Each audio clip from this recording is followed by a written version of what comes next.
This is ZNS Total Sports, brought to you by Fourth Terrace Diagnostic Center.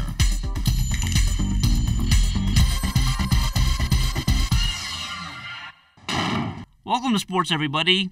Stephen Gardner, the lone Bahamian at the IAAF Diamond League meet yesterday in Stockholm, Sweden. Competing in his specialty, the 400-meter national record holder got out to a bit of a slow start, but down the back straight he got it together and never looked back. Gardner wins this one in 44.58 seconds.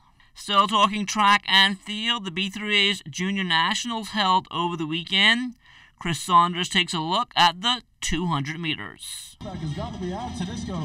A lot on the line over the weekend, qualifying for 3 teams: Commonwealth Youth, Junior Worlds, and Junior Pan Ams. Anisha Anderson is one who's already set the standard in all in the under-18 girls, qualifying for both in the 200.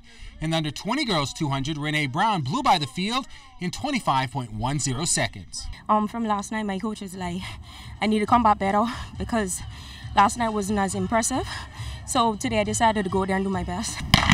Max Azor did not have a fast time in the under-18 200 heats, but came out with the fastest 200 on the day in any division in the final.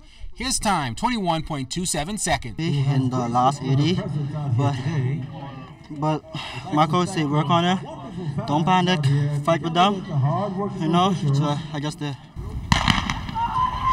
Azor had the fastest 200 on the day, presumably because Holland Martin slowed up in the last few meters of the under-20 boys 200. His time, 21.83 seconds. I was not too far ahead, but I knew I was far ahead enough for me to shut down and relax and not have the struggle to beat anyone. So I just started to relax the last 40 meters. 3 teams expected to be named and ratified this week for the juniors. Tomorrow, though, we'll take a look at the highlights from the field events. Chris Saunders, ZNS Total Sports. From the WNBA over the weekend, the Connecticut Sun on the floor against the undefeated Minnesota Lynx. Jonquel Jones coming up big on the defensive end in the first half with a couple of nice blocks. Jones got her offense going in the second half as well, while still showing her defensive prowess inside. Jones finished up with 16 points, 6 rebounds, and 4 blocks as the Sun handed the Lynx their first loss of the season, 98-93. Connecticut is now on a 4-game win streak, and they'll go for 5 on Friday against the New York Liberty. Our junior national girls softball team will compete in the Under-19 World Games in Clearwater, Florida next month, and they're putting the work in on the practice field. We've been working kind of hard. We've been doing a lot of drills, going back to the basics to make sure they have the proper fundamentals for when we go over there. Majority of the people on the team are on the night B team as well, so basically we'll be able to practice as a unit. I want to go over there and just do my best. There will be jitters because it's just natural. Always going to be a little nervous in the first game, but we'll get over it. I expect us to play really well. Even though we haven't played against any of the other teams, we've been playing together as one for quite a long time now. So it shouldn't be hard for us to gel together and do well. From the minor league baseball diamond over the weekend, Lake County went 2-1 against South Bend. Todd Isaacs a combined 4 of 10, a double, a stolen base, 2 runs batted in, and 2 runs scored, which included the game winner on Friday. Bowling Green split a pair of games with Great Lakes. Lucius Fox finished up 2 for 9, a double, a triple, an RBI, and 2 runs scored. As for Binghamton, they went 2-1 against Reading. Champ Stewart 2 for 7 with a double and 2 runs scored.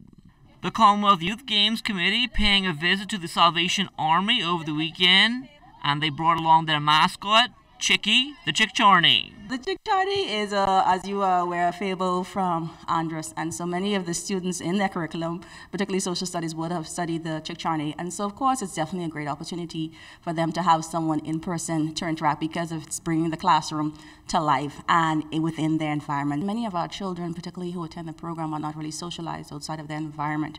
And by our corporate sponsors, we're actually able to give them more exposure so that they'll become much more productive citizens in the future. And of course, the Commonwealth Games is focusing on young people, and it's a program that focuses on the youth as well. So they actually have the ability not only to focus on the education, but also to focus on the civic part of being a good citizen, which is interacting with their peers, and also being part of the global community, which would allow them to interact with persons from around the world.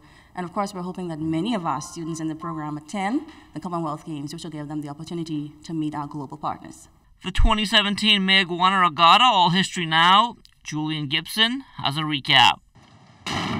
7 boats participated in the Meant Regatta Class C Regatta. Actually, it was only 6 boats because Jacob's ladder never was able to climb the ladder and get off on the starting line. But this regatta was really between 2 boats. Sweet Island Girl, the defending champion, and Revelation 3 and 19. Sweet Island Girl winning the first race. Kevin Moxie in Revelation 3 and 19 winning the second race. But in the third and final, very important race, it was Sweet Island Girl carting away with the championship with a total of 20 points. And all year, we was coming on the boat, like I told you, and the guys was telling me how scared I was, and and they came to beat me and this and that. So, I didn't say nothing, They say, humble child takes the grace of God. So I didn't have nothing to say to them. But, it's really great to come back again, to make one, which I really looking forward to, and to win this regatta. Back to back. Back to back regatta. Yes, sir. So that should shut up those guys in Class C that, okay, I won 2 regattas in a row.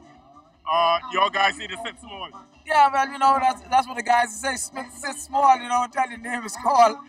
Sweet Island Regatta is not an easy boat, and like I said, when I took over from Marty Bullitt, and Marty was a great captain, taught me a lot. I took over from him. Everybody beat up on me. They say Sweet Island Regatta is losing it, she and this and that.